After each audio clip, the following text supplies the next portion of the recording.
Okay, let's unpack this. What we're diving into today is, a really intense, fast-moving situation out in Los Angeles right now.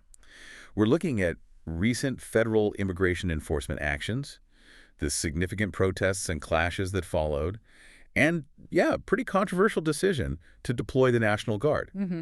We've pulled together a stack of sources for this deep dive. Articles and reports that give us a snapshot of what was happening in LA specifically as of Sunday, June 8th, 2025. That's right. And our mission here is to take these sources and really understand the core of what's going on. We want to trace the timeline, pull out the key events, explore the different perspectives being presented in these reports, and really dig into what the deployment of the National Guard signifies, in this specific context. Exactly. Think of this as your way to quickly get informed on a complex story that's, still unfolding. So let's jump right into the sources. They seem to point to Friday, June 6th as the day things really escalated. That's definitely where the tension started mounting. On Friday, ICE immigration and customs enforcement officials were conducting a series of operations across Los Angeles County. The reports mention federal search warrants being served at multiple locations. Right, multiple places. Exactly, and they specifically highlight a clothing warehouse in the Fashion District as one key site. And these weren't just investigations, they led to actual detentions. Right. Yeah, A wave of. absolutely. The initial figures reported on Friday mentioned, I think, 44 arrests. But by Saturday, the numbers from the sources had climbed quite a bit, indicating over 120 people had been detained.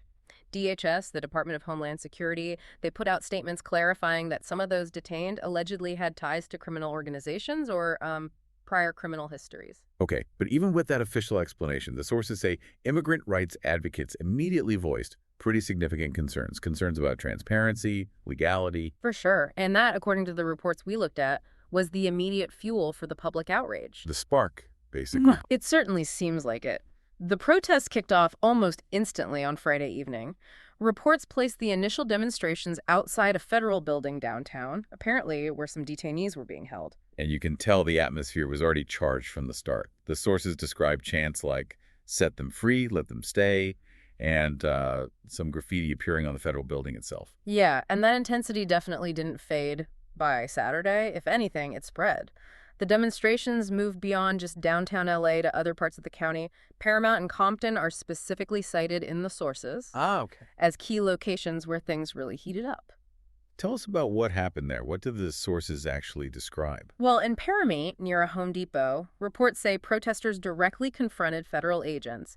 They were attempting to block vehicles, clearly showing their anger over the immigration operations.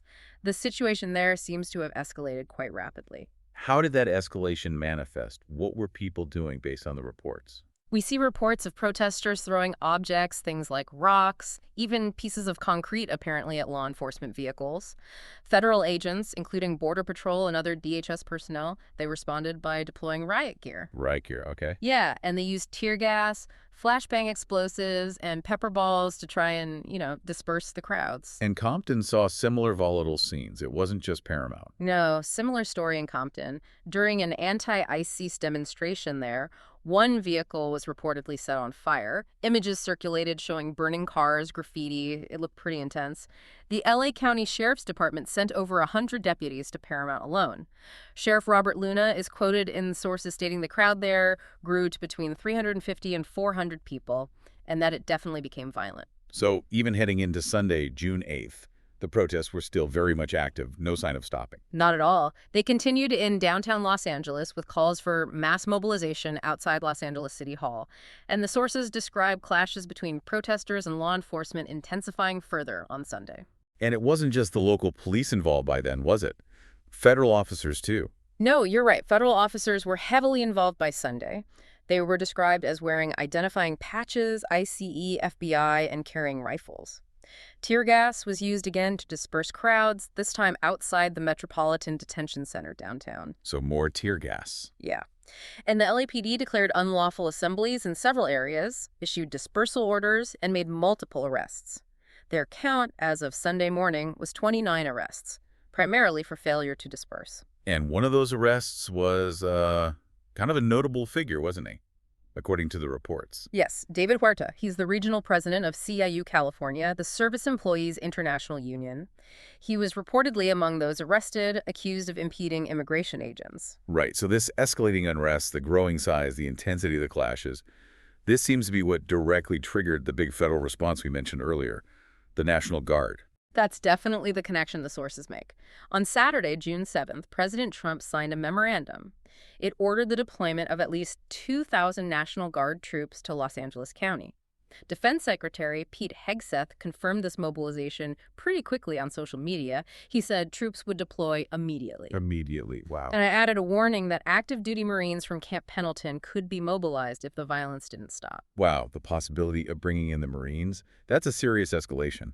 And guards started arriving quickly. Very quickly. Early Sunday morning, elements of the California National Guard's 79th Infantry Brigade combat team began arriving. Initial reports put around 300 troops on the ground across 3 locations in the greater LA area. 300 to start. Right. And according to the sources, their stated primary mission was the protection of federal property and personnel. But we saw images confirming this, troops in camouflage outside federal buildings, vehicles moving through areas like Paramount that you mentioned. That's correct. Now, this federal deployment has, perhaps unsurprisingly, really ignited a significant political dispute. The sources highlight this quite a bit. California Governor Gavin Newsom and Los Angeles Mayor Karen Bass have been very vocal in their strong objections to this move. How have they characterized the president's decision? What kind of language did they use? The sources mentioned. They used really strong terms, things like unnecessary and purposely inflammatory. They stated the deployment was designed to, quote, manufacture a crisis or create a spectacle of force. Governor Newsom is quoted directly accusing the federal government of sowing chaos so they can have an excuse to escalate. Sowing chaos. Yeah. And Mayor Baz also explicitly voiced concerns that bringing in the National Guard could actually worsen tensions on the ground, not help. So, clear, strong pushback from the state and local leaders. How did President Trump defend his decision against that criticism? What was his rationale? Well, speaking from Camp David, and later on his social media platform, Truth Social, President Trump defended the deployment forcefully. He consistently labeled the events in Los Angeles a riot, not a protest. The clear distinction he was making. Very clear. And he emphasized the need for very strong law and order. He publicly criticized both Newsom and Bass, calling them incompetent and very slow, and praised the National Guard for doing a job well done. So direct criticism of the state leadership. Yes. And he also made a pretty notable statement regarding the threshold for sending in U.S. Marines. He said, the bar was what I say it is. What I say it is. Signaling a clear willingness for further potentially escalating federal intervention if he deemed it necessary. That raises an interesting point. The sources touch on the legal implications, right? The president making this move unilaterally, seemingly over the objections of the governor. It absolutely does. Typically, when you see the National Guard deployed within a state for domestic issues, it's done at the request of the state's governor. That's the usual way. However, the president does have the power to federalize National Guard units and deploy them under specific circumstances, often by invoking the Insurrection Act. The Insurrection Act, okay. Right. This act allows the use of armed forces to suppress an insurrection or enforce federal laws when state authorities are seen as unable or unwilling to do so. And there's also that principle about using the military domestically, the Posse Comitatus Act, correct? How does that fit in? Yes, the Posse Comitatus Act generally prohibits the use of the U.S. military for domestic law enforcement purposes. But, like many laws, exceptions exist. And one key exception is when authorized by another law, such as invoking the Insurrection Act. Ah, okay. So it creates a kind of legal gray area or debate. Yeah. Exactly. It creates a legal debate about the basis and appropriateness of the president's action here. Critics, like Senator Jack Reed, he's the top Democrat on the Armed Services Committee, are quoted blasting Trump's unilateral decision as risking further escalation of an already tense situation. Stepping back a bit, it really feels like these events in LA are highlighting much broader pre-existing tensions around immigration policy across the whole country. Absolutely. I mean, IC enforcement operations have always been a point of contention, particularly in communities with large immigrant populations. That's not new. But the perceived intensity and scale of these recent operations, combined with the rapid large-scale protests and then this very forceful federal response, It seems to have brought these underlying tensions right to a boiling point. And the sources show us public figures on both sides are heavily involved, actually on the ground. They do. For instance, Congresswoman Maxine Waters was reportedly seen confronting National Guard troops, questioning their presence. That really underscores the political nature of this. Right. On the other side, figures like Republican Assemblyman Bill Asately have publicly defended the federal actions and criticized those they view as impeding law enforcement. So, strong views on both sides. It's fascinating, too, how the events themselves are being described so differently, depending on who you listen to. Yeah. The sources point this out as a key element, don't they? Precisely. You see news organizations providing extensive coverage, but within that, there's clearly a riots in LA narrative being pushed by some. Often those supporting the federal response? Generally, yes. Versus a protests in LA narrative used by others, often those critical of the federal actions and the ICE operations to begin with.